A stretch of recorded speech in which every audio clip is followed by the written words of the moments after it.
students, are you ready for the next question today? Today we will do question 2 of exercise 4.2. It's as simple as the first one. Here we will do again the steps to separate the variable. ठीक है, separate variable को हमें अकेला छोड़ना है, separate कर देना है, उसके साथ कुछ भी कांस्टेंट है उसको अलग से करके हमें वेरिएबल को सेपरेट कर देना है और उस इक्वेशन को सॉल्व करना है. ठीक है, हमारा फर्स्ट क्वेश्चन है 3l equal to 42. This time आप बोल रहे हो मैम इसमें तो ना प्लस हो रहा है ना माइनस हो रहा है, अब हम क्या करेंगे? इसमें तो ना प्लस हो रहा है ना माइनस हो रहा है. मैंने आपको क्या बताया था बेटा, 3 टाइम्स l जो होता है एक्चुअल में क्या हो रहा होता है? मल्टीप्लाई हो रहा होता है, मल्टीप्लाई हो रहा होता है ना. ठीक है, तो यहाँ पे हम क्या करेंगे, अगर वेरिएबल के साथ नंबर जो है मल्टीप्लाई हो रहा है तो हम इस ऑपरेशन को उल्टा करेंगे. मल्टीप्लिकेशन का उल्टा क्या हो जाएगा? Division. Yes, very good. Dividing both sides bye, अब हमें इसको हटाना है ना, यहां हमारे पास जो नंबर होगा उसी से डिवाइड करेंगे बेटा. यहां हमारे पास वेरिएबल के साथ जो नंबर होगा उसी से ही डिवाइड करेंगे. 3 वी हैव, लो जी हमने इसको डिवाइड करा 3l बाय 3, 42 बाय 3, दोनों साइड ही करेंगे सेम एज यूजुअल. 3 से 3 कट हो गया, वेरिएबल हमारे पास लेफ्ट हो गया. 3 1 जा 3, 14 3 जा 42. तो ये हमारे पास आंसर आ गया l इक्वल टू 40. क्लियर हो गया? ठीक है, now we will do part B.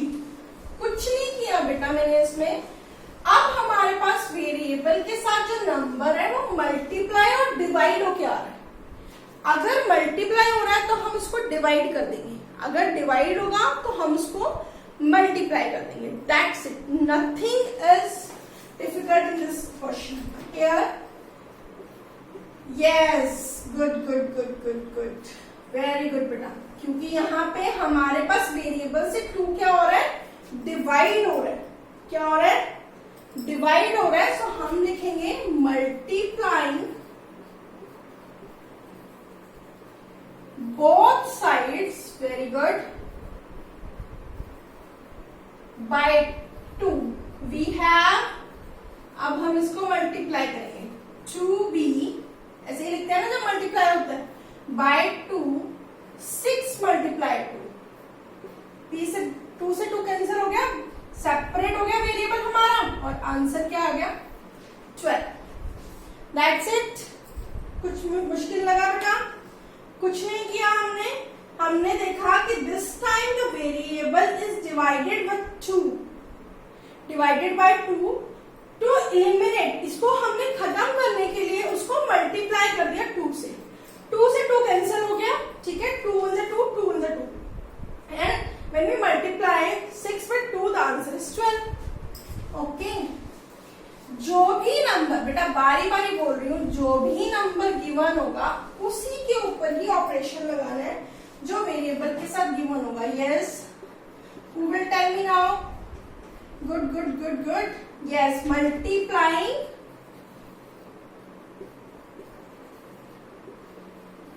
by both sides by 7 we have, very good, 7p by 7 equal to 4 multiply 7. 7 से 7 cancel, p is left on the left side and 4 7s are 28. This is our answer of the equation. Simple है ना? कुछ नहीं कर रही. जब मैं देख रही हूँ कि ये डिवाइड हो रहा है तो मैं इसको मल्टीप्लाई कर रही हूँ उसी नंबर से.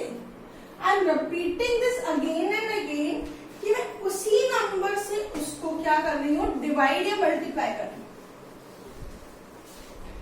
नाउ मेरे वीडियो वाले स्टूडेंट्स बताएंगे. यस बच्चा, आप बताओगे. Yes, 4x is equal to 24. Here you can see variable is multiplied with 4.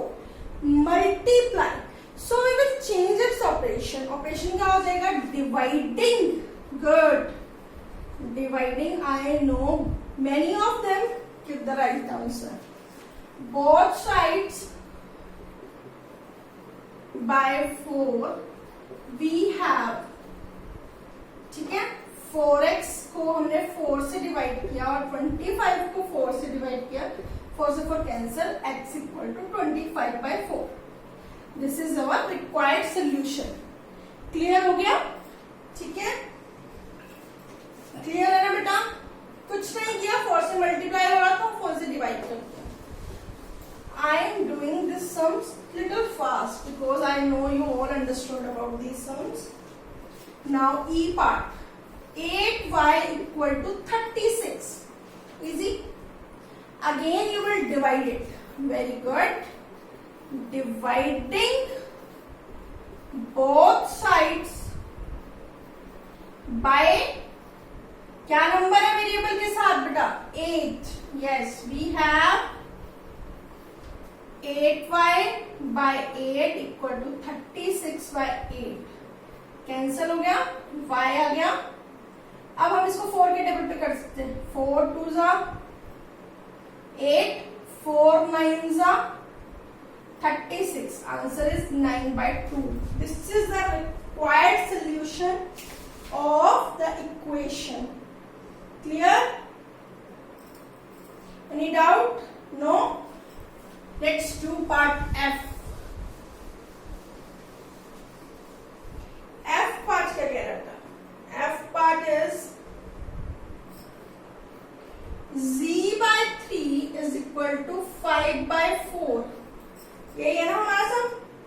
ठीक है. अगेन यहाँ पे आप देखो डिवाइड हो रहा है तो हम लिखेंगे मल्टीप्लाइंग. आप सबको ही समझ आ गया. गुड बेटा, good good, all of you.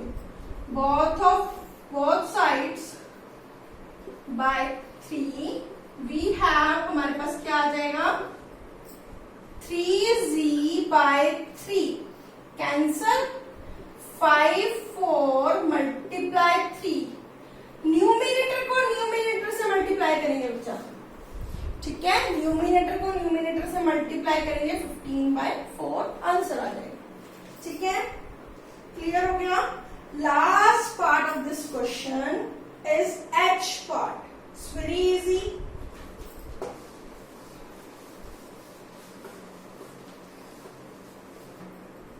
H part says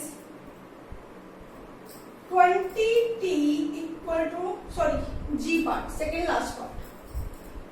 A/5 equal to 7/15. This is G part. Variable के साथ 5 डिवाइड हो रहा है तो हम क्या करेंगे? मल्टीप्लाइंग